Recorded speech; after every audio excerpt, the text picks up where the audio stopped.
every subject that you need to learn has a core idea. And once you've understood what that core idea is, then everything else that you learn adds to your expertise and makes sense because it fits into that overall big idea.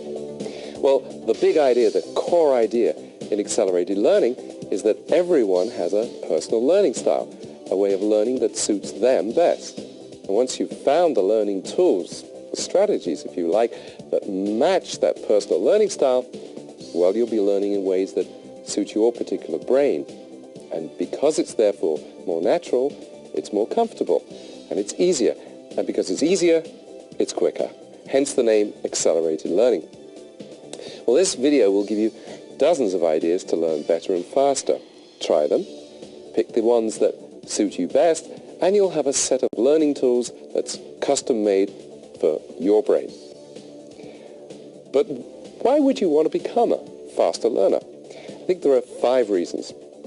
First, knowledge is doubling every 2 or 3 years. There's more to read, there's more to know. What you know today, unfortunately, won't buy you success tomorrow. Secondly, the average person now leaving college can expect 5 careers in a lifetime. That's not jobs, that's careers. Thirdly, nobody today can guarantee their employment. But what you can do is you can guarantee your employability, which comes from constantly expanding your skills and simply learning faster than your competitors.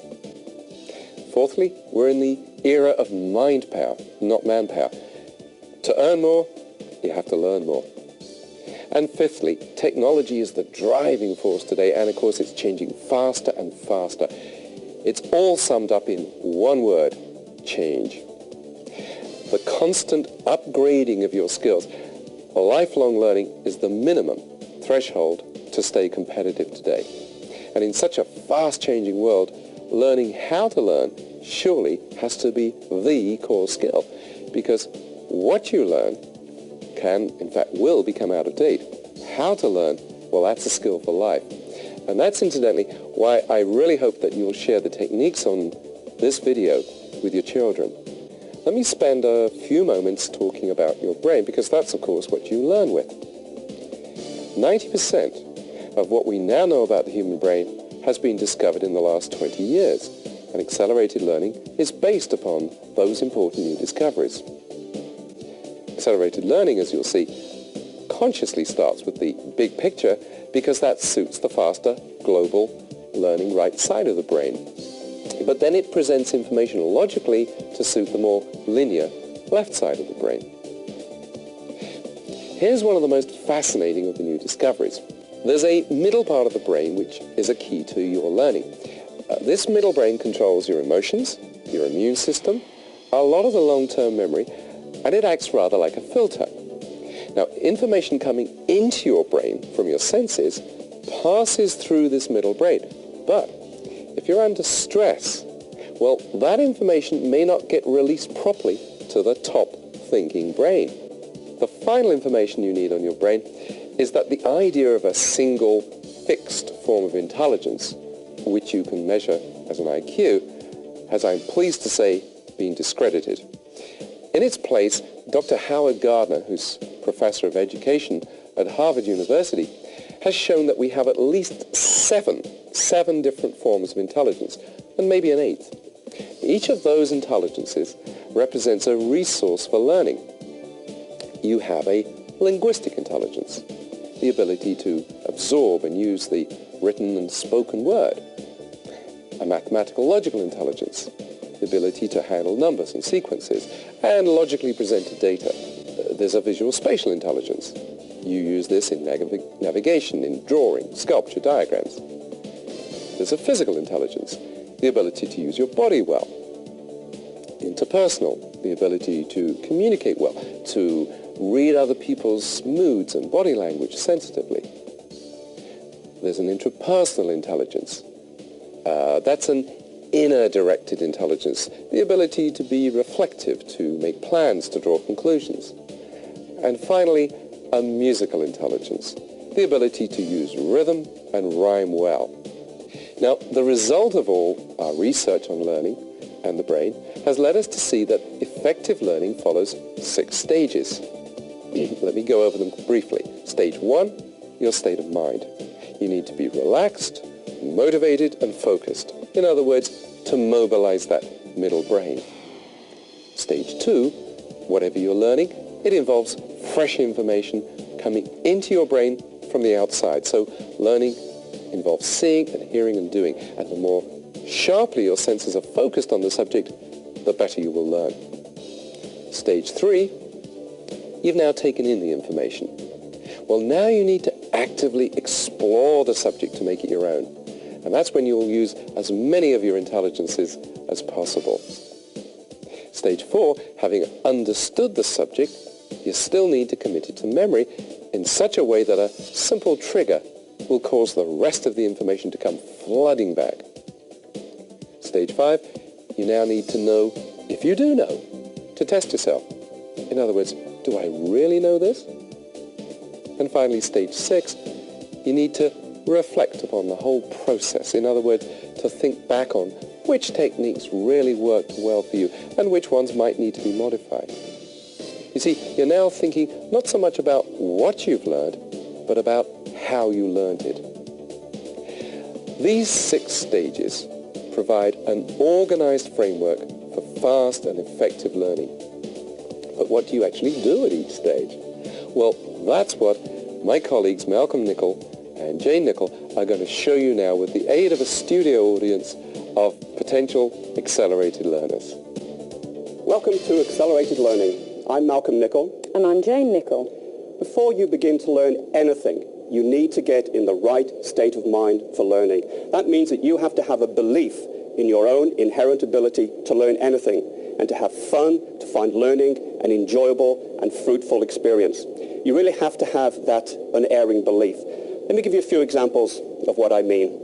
You think of some of the most famous, most intelligent, most creative people in the world. Think of Walt Disney, for instance. Would you believe he was actually fired by a newspaper editor for lack of creative ideas?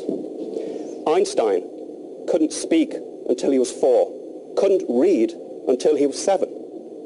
And Beethoven, he was actually told by a music teacher that he was hopeless as a composer. And we all know what happened to those people.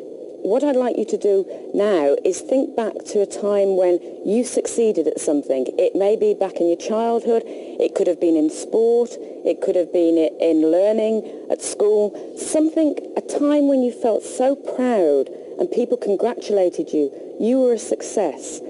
Bring back those feelings. What were people saying to you? What were you feeling? What were you seeing? How did it make you stand tall and proud? Those are the feelings of success that you need to start learning with. You can learn, you can be successful because you've been successful before. This will really help to get you in the right frame of mind. And it helps you to feel better because the mind actually affects the body. So as you think these positive thoughts about your successful time, you'll actually find that you're standing or sitting a little bit straighter and that you're feeling much more ready for what we're going to do.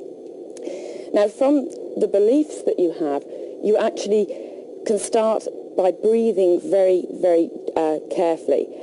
Your brain is only 4% of your body weight, but it actually requires 20% of the oxygen. So when you start learning, it's very important that you clear your mind and take some deep breaths to clear away all the stress and strain of the day.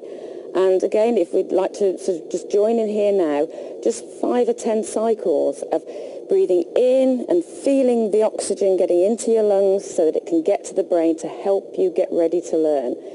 And you go, breathe in gently, hold it for a couple of seconds and then out nice and gently. And again, in and you keep going. And as you're breathing out, you will feel the stress and the strain going. You will get your brain ready, nice and clear. And we should always employ this tactic before you start learning. It makes a break from what's been going on in the day, from all those things that buzz around in our heads. We're going to start learning now, so relaxed. This creates a very relaxed, focused frame of mind, which is the type of frame of mind you need to get on with learning and to do it in a very positive way. Why are you learning anything? You have to know that before you start.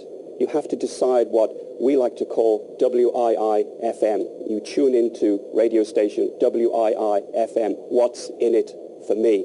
What's the ultimate reward? What's the ultimate payback from the learning experience? Let me give you a few examples.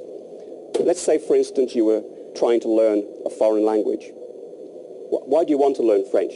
Is it because you want to go on vacation to Paris and be able to go into a beautiful sidewalk cafe and order dinner and make sure that the steak comes back cooked the way you really want it? Or maybe it's a business expansion and you have a client that you can do business with in Mexico City. He doesn't speak English. Imagine how much to your advantage it will be if you can speak Spanish. So you need to have a clear vision of achieving that goal and what you're going to get out of it. Imagine yourself there in that sidewalk cafe, having ordered an exquisite dinner, having conversed fluently with the waiter. Picture yourself there. Imagine how good you will feel, how exalted you will feel. Just feel that elation. And the same if it happens to be a business negotiation. You're actually down there, sitting around the negotiating table in the boardroom. You've clinched the deal. You've shaken hands. You've impressed your client with your knowledge of his language. What a great courtesy. What a great business advantage. Now, on the way to getting there, you need to set yourself some goals. And you need to do things one step at a time. Because trying to learn a foreign language, for instance, seems like an immense task if you're sitting here today and you don't know a word of French or a word of Spanish. Try learning just 5 words a day. 5 words a day isn't very much, but over the course of an entire year, you could actually become very conversational in that particular language. Another important thing you can do for your motivation along the learning path is to actually reward yourself. When you do achieve one of those goals, pat yourself on the back. Give yourself a gold star. If you're going out to learn French and you achieve a certain level, take yourself out to a French dinner. Have a restaurant and practice your skills while you're there. Very, very important. Pat yourself on the back. We like to call it catch yourself doing it right. Another important thing is confidence, to build up your confidence levels. And I've talked already about learning a language, and it's a good example to continue with, because what you need to find at the beginning of any learning experience is what you already know. And you may not think you know any words of French or German or Spanish. You'll be amazed how much you do already know. One good tip for learning is to summarize what you've learned as you progress. So let me recap what stage 1 was about. Essentially what Malcolm and Jane have said is that a little time spending preparing for learning makes a big difference later. Spending time to get focused and positive, motivated, psyched up if you like an athlete, is time very well spent. So, 1, think through exactly what this will do for you. 2, set a timetable and stick to it.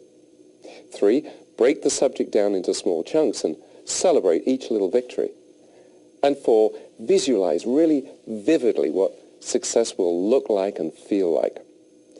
You see, motivation isn't about grim determination. It's about making sure that you've programmed your subconscious mind to really want what you've set out to do. Okay, now let's look at stage 2, getting the facts to suit yourself. So without any more ado, what we want to do right now is get you all speaking Japanese, counting for us very simply in 1 to 10 in Japanese. We'd like you to stand up just for a moment. What we've done here is, you saw the Japanese characters before and you probably thought, how on earth are we going to count to 1 to 10 in Japanese? We've accelerated the process here. So we'll do them in pairs and build up as we go through, and if I'll take the lead, and if you'd like to follow, we start with 1 and 2, which are ichi, ni. So we scratch our knee. So it's ichi, ni. That's it. Come on, join in and say it, please. Ichi, ni. 3 and 4 are sun. We point to the sun. And she, we point to a lady. So we go from the top. Ichi, ni, sun, she. And again, ichi, ni, sun, she. 5 and 6 are go and rock. So for go, we just pretend to take a couple of paces forward, and for rock and roll, we can rock and roll. So we go from the top.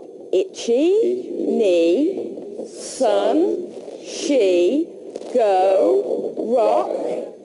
Right, and again. Itchy, knee, sun, she, go, rock. 7 and 8. Now, 7 is shishi, so we do a double sneeze. So it's shishi, okay? Shishi. And 8 is hatshi, so we put on a hat and sneeze. So it's hatshi. Right, try those two.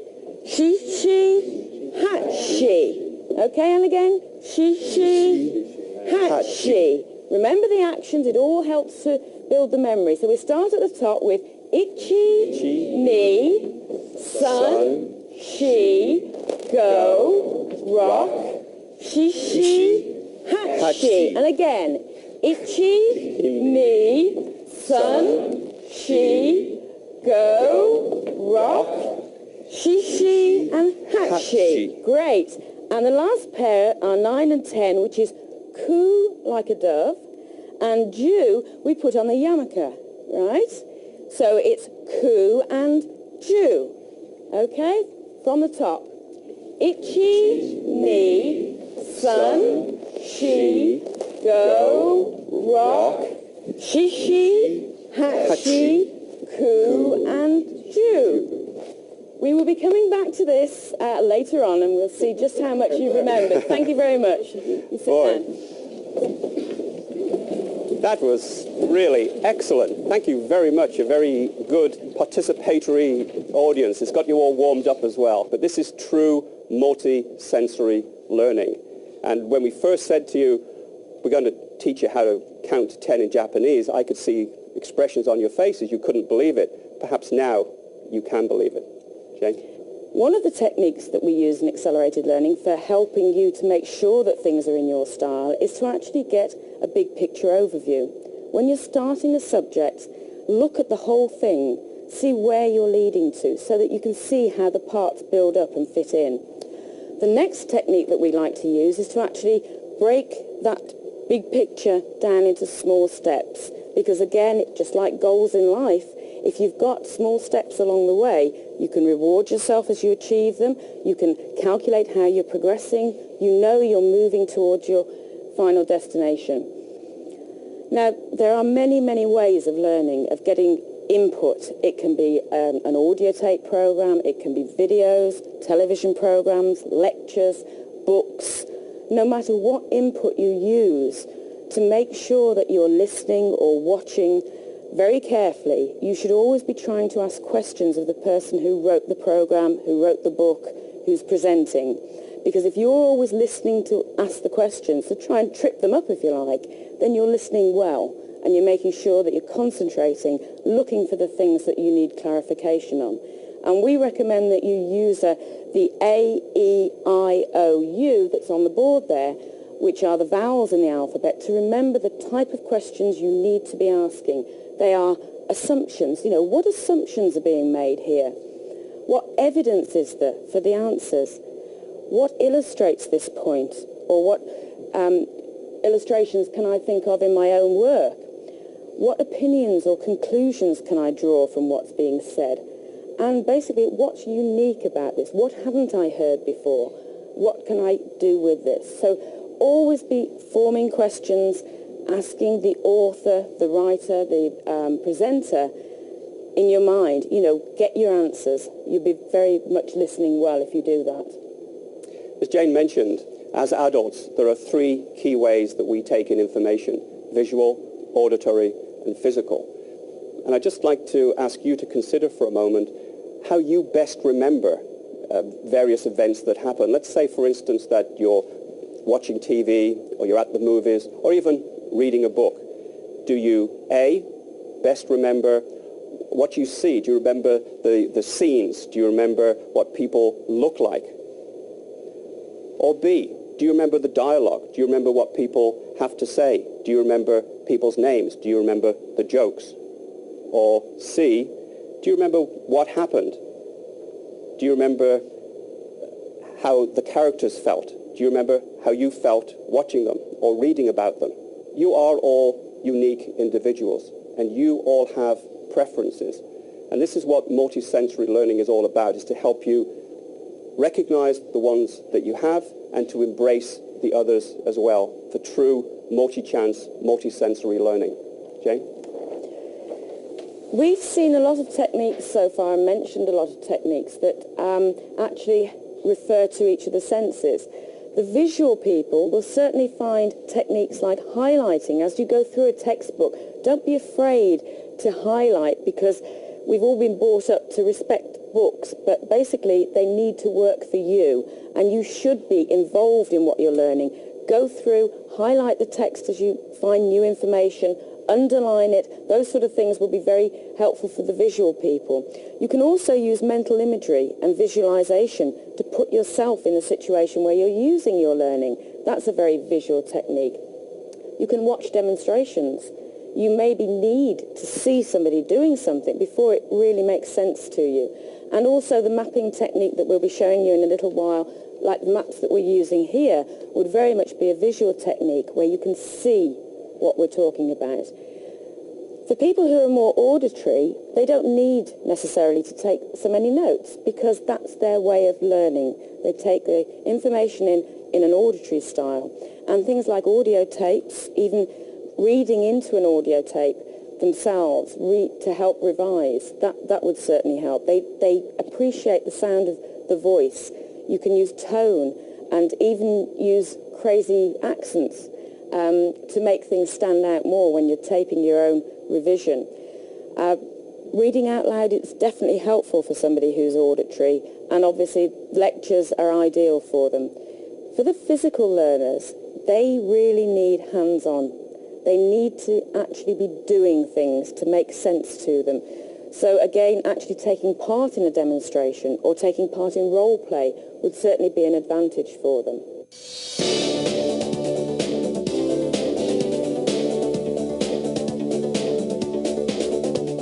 What we're going to do now is actually show you how to read through a textbook in a very powerful way, so that you can absorb information and comprehend information even while taking it in at a pretty fast rate. Jane? We're using the imaginary example of a 250-page book. You know, a lot of us get these books and we know we need to find the information. But in this day and age, it's where do you find the time to actually wade through, learn it, and get anything useful out of it. So we're going to look at, say, a 250-page book that's divided into 10 chapters. Now, using techniques that we've already spoken about in this